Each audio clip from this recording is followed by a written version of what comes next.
سندھ میں تاجدار کائنات صلی اللہ تعالیٰ علیہ وآلہ وصحبہ وبارک وسلم کی گستاخی کرنے والی ملونہ لانتی عرفانہ ملا عورت میرا امت کو یہ پیغام دینا ہے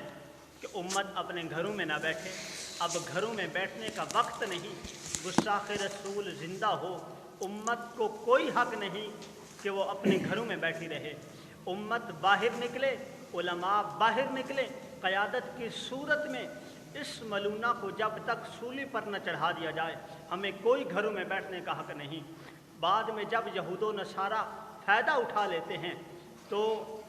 ہم پھر سوشل میڈیا پر یہ پوسٹیں لگاتے ہوئے نظر آتے ہیں کہ یا رسول اللہ ہم شرمندہ ہیں۔ بعد میں پوسٹیں لگانے کا کوئی مقصد نہیں، آج ہمارے ہاتھ میں قانون ہے، اگر قانون ہمارا ساتھ نہیں دیتا تو ہم نے اپنے ہاتھ سے اس کمینی اس ملونہ عورت کو واصل جہنم کرنا ہوگا انشاءاللہ۔